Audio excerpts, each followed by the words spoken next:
안녕하세요. 저는 나이 40 후반이고 고등학생 2아이 엄마입니다. 요즘같이 날씨 좋은 날엔 친정 부모님 모시고 교회로 나들이 가고 싶네요. 결혼하고 나서 어쩐지 더 애틋해지는 부모님입니다. 시부모님은 사실 별로 챙기고 싶지 않아요. 이런 제가 너무하다 느끼실 수 있겠지만 사정 들어보시면 이해가 가실 겁니다. 남편과는 20대 후반에 결혼했어요. 저는 은행원, 남편은 국내 큰 제지회사 다니는 사원이었네요. 서로 사랑해서 한 결혼은 맞는데 꼭 조건과 스펙 따진 듯 둘 다 연봉도 비슷하고 결혼 당시에는 양가 재정적 상황도 거의 비슷했어요.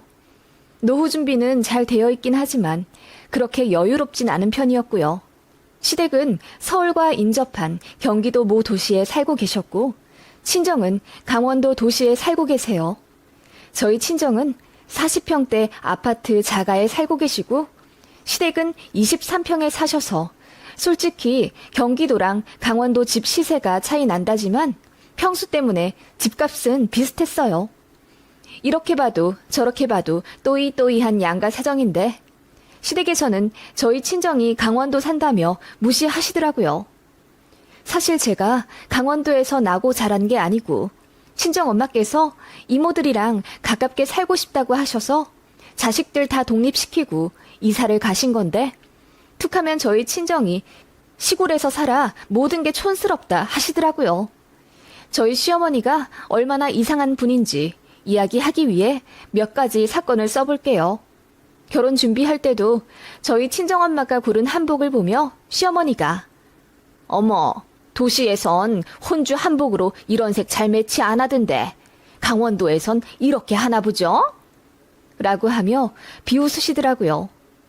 어머, 어머님, 이거 서울에서 한 건데요? 가장 무난하게 잘 나가는 디자인과 색으로 한 거예요. 어이없어 하는 친정엄마를 대변해 제가 이야기하니 시어머니가 아, 그래? 서울에서 했다고? 다시 보니까 색 조합이 고급스럽네요. 라며 실언한 걸 수습하시더군요. 그게 시작이었고 신부 고약한 마녀처럼 결혼한 이후에도 시시때때로 제 친정 까내리며 기분 나빠할 법한 이야기와 행동들을 하셨습니다. 결혼 초 김장 시즌에 시어머니가 김장하자 부르셔서 시댁에 갔더니 너희 친정에서는 무슨 김치 담가 드시니? 라고 물으셔서 배추김치, 깍두기, 파김치, 고들빼기 등 다 생각은 안 나지만 아무튼 다양하게 다 담그어 드신다고 했어요. 그러니까 시어머니가 피식 웃으며 없는 집 사람들이 김치에 그렇게 집착한다고 하더니 그 말이 딱 맞네. 라고 중얼거리시는 거예요. 네? 없는 집 사람들이요? 제가 놀라 반문하자 어머님이 갑자기 딴청을 피우시며 저더러 잘못 들은 거라고 하시더군요. 너무 잡아떼시길래 더 따지진 못했지만 분명 그렇게 들은 거 맞아요.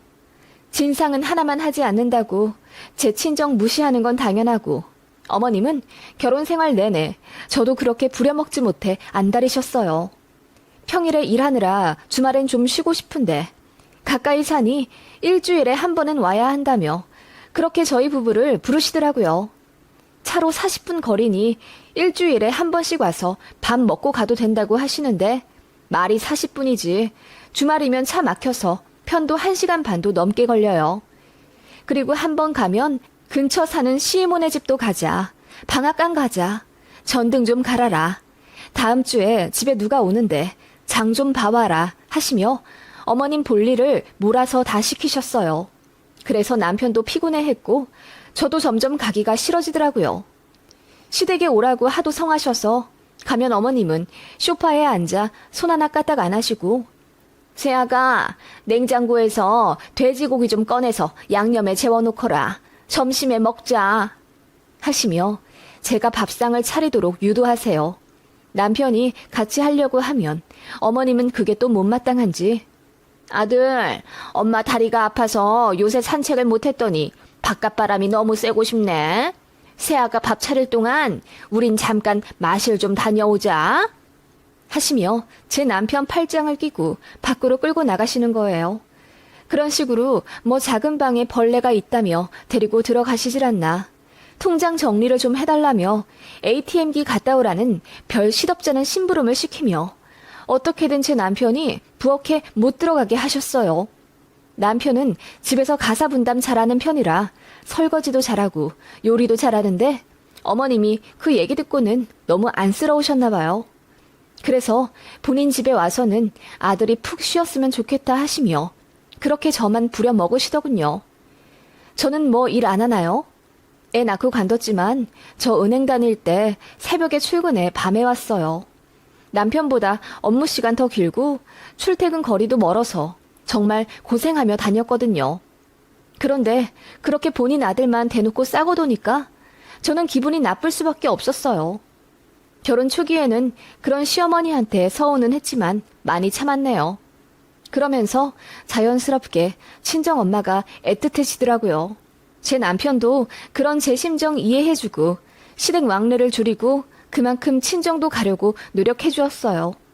시댁이 경기도고 친정이 강원도이긴 하지만 경기도랑 거의 붙어있는 도시고 고속도로로 가면 솔직히 1시간 이내에도 갈 수 있어요. 어떻게 보면 거리만 차이 나지 이동 시간은 비슷하거든요. 그래서 부담이 없는 거리라 한 달에 한 번 정도는 갔죠. 그런데 시어머니가 그게 너무 꼴보기 싫으셨나 봐요. 한 달에 3-4번은 보고 싶어 하시면서 제가 한 달에 한 번 친정 가는 것도 싫으신지 저더러 또 가니? 강원도까지 가는데 너무 멀지 않아? 명절에만 가면 되지. 라고 하시더군요.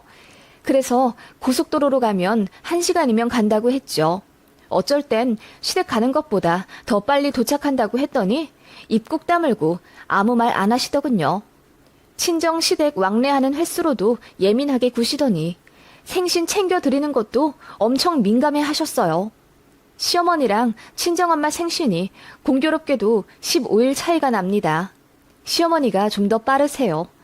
생신 때 양가 부모님들한테 20만 원 정도 되는 선물 사드리고 원하시는 것 없으면 그냥 현금으로 드리기로 남편과 결혼 초에 합의를 했습니다. 그래서 결혼한 첫 해 어머님께 어떤 선물 받고 싶으시냐고 여쭤봤죠. 그랬더니 어머님이 명품 스카프 받고 싶다 하시더라고요. 찾아보니 그게 40만 원이 넘었어요. 그래서 남편과 상의를 했는데 남편이 이번 한 번만 그럼 양가 어머님들 40만 원어치 해드리고 다음 연도부터 솔직하게 20만 원 정도로 말씀 부탁드리자 그러더라고요. 그래서 알겠다고 했고 일단 결혼 후 맞는 첫 생신이니 어머님께 원하는 스카프 사다 드리며 축하해드렸죠. 그리고 나서 남편이 슬쩍 말했어요. 양가 부모님들 생신에 원래 20만 원 정도로 하려고 했다고. 내년부터 그렇게 해줄 테니 그리 알아두시라 했어요. 그러면 그냥 알겠다 하실 줄 알았거든요. 그런데 어머님 반응이 상상 초월이더라고요. 그럼 다다음 주에 있는 사부인 생신에는 뭐 해드릴 건데?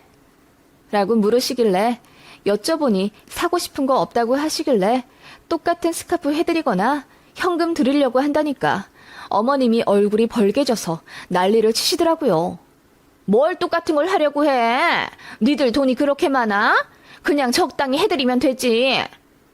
라고 하길래 적당히가 어느 정도를 말씀하시는 거냐고 솔직히 물었습니다. 시장 가면 2-3만 원에 파는 것도 질 좋고 이쁘다.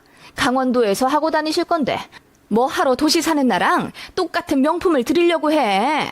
주변 사람 아무도 몰라. 라고 하셔서 너무 기분 나쁘더라고요. 남편도 민망해서 얼굴 새빨개져서는 그런 게 어딨냐며 그냥 똑같이 할 거라고 했더니 어머님이 삐지시더라고요. 그리고 친정엄마 생신날 저녁에 저한테 전화해서는 진짜 똑같은 스카프 사드렸는지 궁금해 하시더라고요. 사실 시어머니 태도에 너무 열받아서 저도 무조건 똑같은 거 해드리려고 했거든요.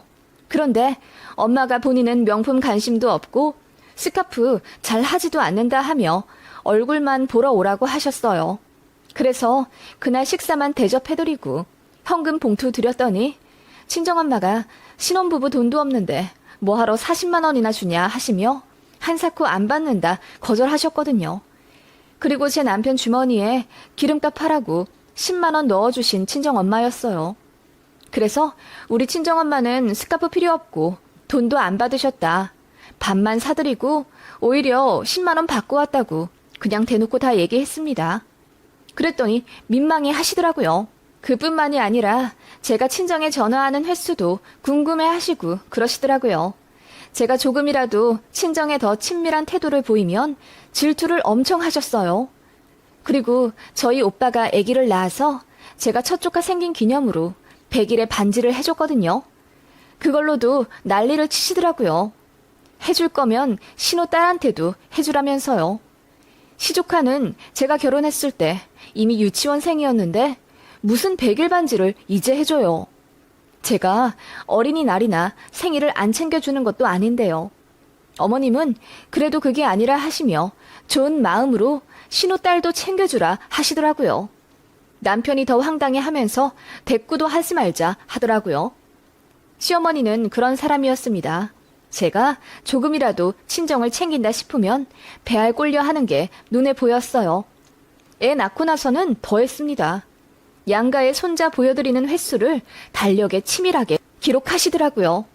심지어 제가 아기 낳고 친정에서 50일 조리한 것까지 걸고 넘어지며 너, 네 친정에서 조리하느라 내가 불편해서 우리 손자 보러 가질 못했다. 거기서 50일 있었으니까 그만큼 우리 집 더 와라.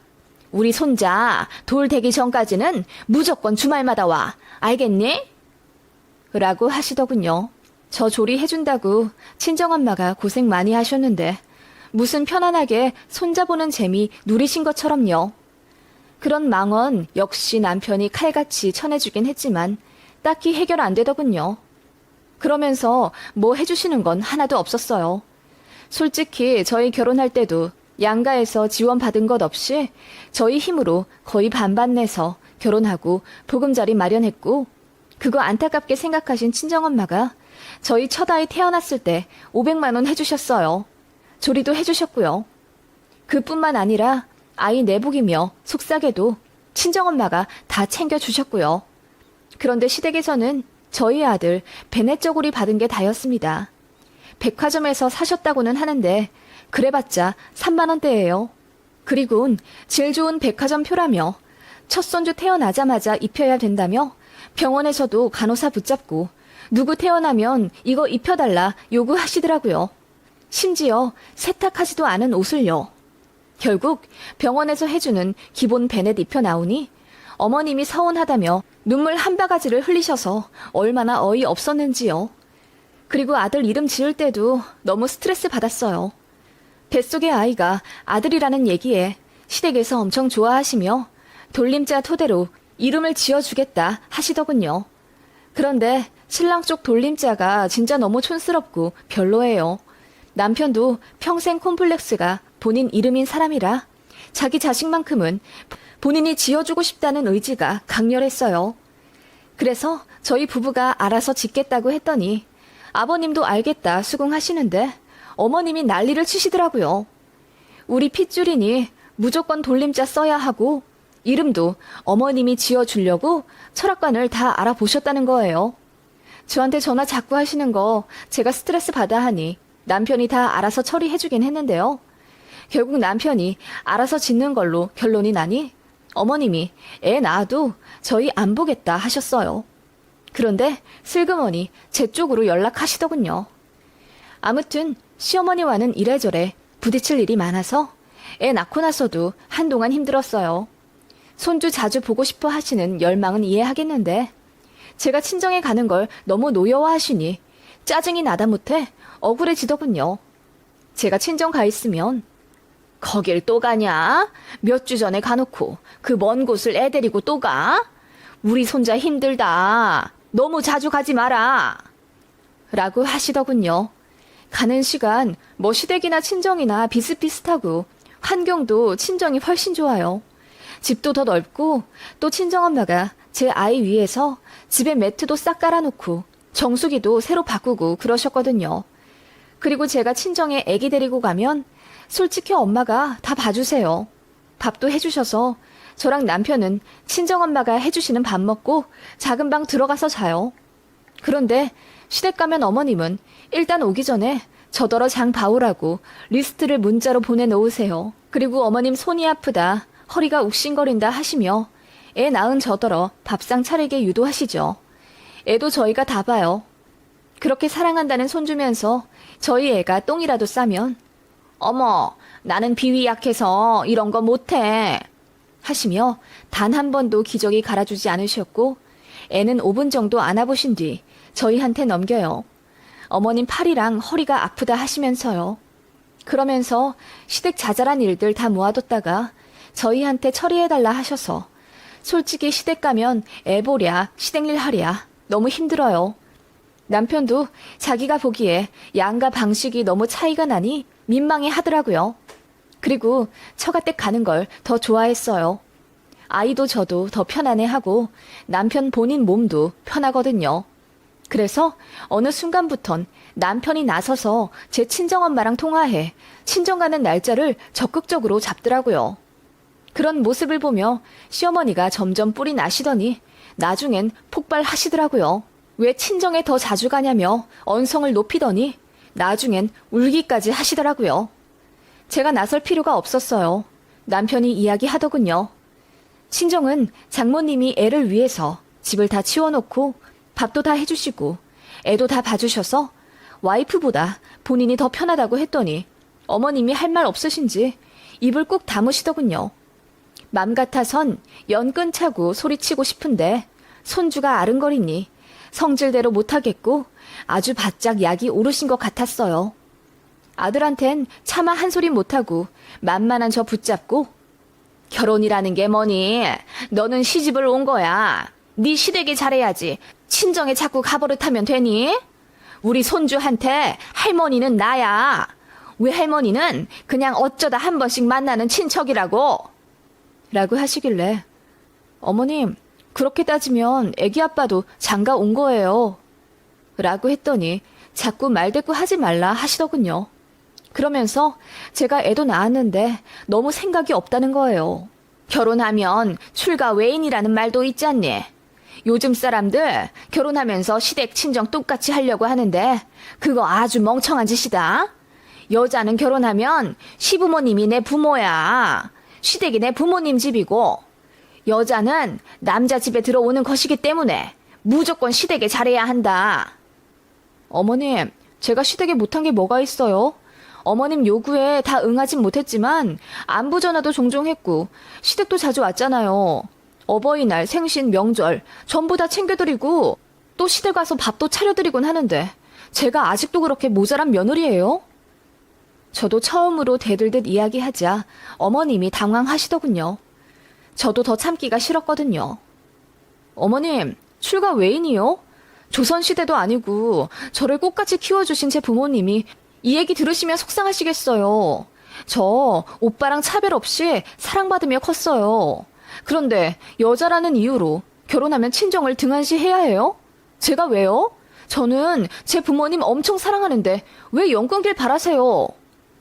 제가 소리치듯 이야기하니 어머님이 기겁하며 본인은 연 끊으라 한 적 없다. 제가 오버한다며 되려 황당하다 하시더군요. 그 말이 아니잖아. 너는 딸이니까 네 친정에 너무 잘할 필요 없단 얘기야. 네 친정 오빠 결혼했잖아. 니네 친정은 네 올케가 알아서 잘하겠지. 내가 한마디 했다고 어찌 그리 바락바락 대드니? 네 친정에서 널 정성껏 키우시다 못해 오냐오냐 하셔서 사리분별 못하는 애로 키우셨나 보다. 그렇게 말씀하시며 어머님이 방으로 쏙 들어가시더군요. 저는 어머님 말씀이 너무 상처였어요. 본인도 딸이 있으면서 어떻게 저렇게 이야기하나 싶었는데 생각해보니 어머님이 신우한테 큰 관심이 없긴 하셨어요. 그런 마인드니 아들 며느리한테 더 집착하시는 거죠. 그런 시어머니가 제 앞에서 입도 뻥끗 못하게 된 계기가 있었네요. 저희 친가에서 유산으로 거의 10년간 소송 중이었는데 그게 해결이 되었어요. 그래서 친정아빠 몫으로 12억 정도 상속이 되었는데 그 돈이랑 친정에서 돈 일부 모아두신 것 그리고 일부 대출받아 꼬마 빌딩을 하나 사셨습니다. 그거 해결한다고 오빠네가 고생 많이 했어요. 암튼 그렇게 친정아빠가 꼬마 빌딩 건물주가 되셨죠. 시댁에서도 자연스레 알게 되셨어요. 일부러 말하려 한 게 아니라 서류 처리하느라 관공서 들락날락 하니까 시어머니가 궁금해 하시더라고요. 그래서 말씀드린 건데 어머님이 만개 웃음을 지으시는 거예요. 세상에 건물주 되셨네. 그쪽이 개발이 많이 된다고 하던데 그 건물 점점 더 오르겠다. 월세는 한 달에 얼마씩 받으시니? 하며 관심 가지시길래 그냥 모른다고 했어요. 그랬더니 부동산에 빠삭한 시 이모부님 시켜서 그 건물 매입가랑 상가 월세까지 다 알아보셨나 봐요. 언제는 저더러 출가 외인이니 친정에 너무 정붙이지 말라면서 아빠가 건물주 되니 관심을 갖는 게 좀 황당하게 느껴졌어요. 그래서 왜 그렇게 궁금해 하시냐 했더니 나중에 돌아가시면 우리 아들네 재산 될 건데 당연히 궁금하지. 네 시이모부 부동산 잘하는 거 알지? 골치 아픈 일 생기면 전화하시라 해라. 라고 하시더군요. 어이가 없어서 그게 왜 애기 아빠 재산이 돼요? 친정 재산은 친정 재산이죠. 저더러 출가 외인이라 하시더니 재산 분할할 땐 얘기가 또 달라져요? 했더니 시어머니가 그냥 말이 그렇다는 거지. 너는 아직도 그 말에 꽁하니 담아두고 있니? 라며 발끈하시더군요. 그러거나 말거나 저는 차분하게 말했습니다. 친정아빠 상속 때문에 법원 소송 오래 하셨어요. 그거 저희 오빠랑 새언니 아니었으면 승소도 못했고요. 건물 매매할 때도 친정오빠가 어려운 일 다 처리해줬대요. 그러고 보니 어머님 말씀이 맞네요. 제 부모님 더 신경 쓰는 건 저희 친정오빠랑 새언니였더라고요. 오빠네는 아마 저희 친정 부모님 곁에서 잘 들여다보며 살 것 같아요. 너무 감사한 것 있죠? 그래, 그거 봐라. 아무리 그래도 딸은 결혼하면 남이지 뭐. 너도 우리 집 며느리가 됐으니까는 네 올케 같은 마음으로. 그래서 친정 재산 전부 오빠네한테 양보하려고요. 뭐? 시어머니 말을 댕강 끊어버리고 대뜸 친정 재산을 친정 오빠한테 전부 양보하겠다고 하자 시어머니 눈이 동그래졌습니다. 친정 부모님 케어해드리는데 저희 친정 오빠가 훨씬 더 많이 기여를 했으니 저도 양보할 건 해야죠. 나중에 그 건물 가지고 오빠랑 얼굴 붉히기 싫어요. 오빠네 가져가라 할 거예요. 뭐? 그게 무슨 말이냐? 아무리 그래도 그걸 오빠한테 다 주면 어떡해? 맹꽁이 같이? 아무리 그래도 너도 자식인데 당연히 반만 갖고 와야지. 어머님 얼굴이 불그락 푸르락 하시며 뒤집어질 듯이 난리를 치시더라고요. 어이가 없어서 제가 깔깔 웃었습니다. 어머님, 너무 속보여요. 딸은 결혼하면 남이라 하시더니 돈 얘기 나오니까 딸도 자식이라고 하시네요. 맞아요. 딸도 자식이에요. 그런데 왜 저희 친정 부모님이랑 저를 갈라놓으려고 하셨어요? 저는 제 부모님 자식인데요. 제가 그렇게 말하니 어머님이 함정에 빠졌다는 걸 이제야 인식하신 듯 잠시 벙찐 얼굴이 되시더군요. 그러고는 민망한 듯 딴 데 보시며 어른 놀리는 거 아니다. 라고 하고 도망치듯 자리를 피하시더군요. 어이가 없어서 남편한테 이야기했더니 창피해 죽으려 하더군요. 아무튼 그런 시어머니에게 저도 정이 떨어질 만큼 떨어져서 그냥 기본적인 도리만 하게 되더라고요. 뭔가 더 정성을 들여서 챙겨드리고 싶은 마음도 안 들고요. 솔직히 가는 정 오는 정이라는데 어머님은 아들네한테 받으려고만 하시니까요. 제가 거리를 두니 어머님도 뭔가를 느끼신 듯 실언을 좀 자제하시더군요. 그런데 이미 상처받은 마음은 빨리 회복하지 않더라고요. 그래서 그 이후로 둘째 아이까지 낳아 그 아이들이 고등학생이 된 지금까지도 시어머니랑은 아주 대면대면한 사이로 지낸답니다. 어머님은 뒤늦게 후회를 하신 건지 아니면 아쉬우신 건지 조금이라도 저랑 더 친하게 지내려 하시는데 저는 싫어요. 그냥 무뚝뚝하게 딱 기본만 합니다. 남들한테 욕 먹지 않을 만큼만요. 고부 갈등이라는 게 그런 것 같아요. 한번 깨진 독은 다시 붙지 않듯이 금간 사이는 뭘 어떻게 해도 좋아지지가 않는 것 같아요. 솔직히 어머님이 자초한 거죠. 저한테 그렇게까지 매몰차게 굴지 않으셨다면 저도 제 평소 성격처럼 어머님 잘 챙겨드리고 사근사근한 사이로 행복한 고부관계 유지할 수 있었을 것 같아요. 저는 그런 시어머니 되지 말아야겠다는 다짐을 정말 수백 번 한 것 같네요.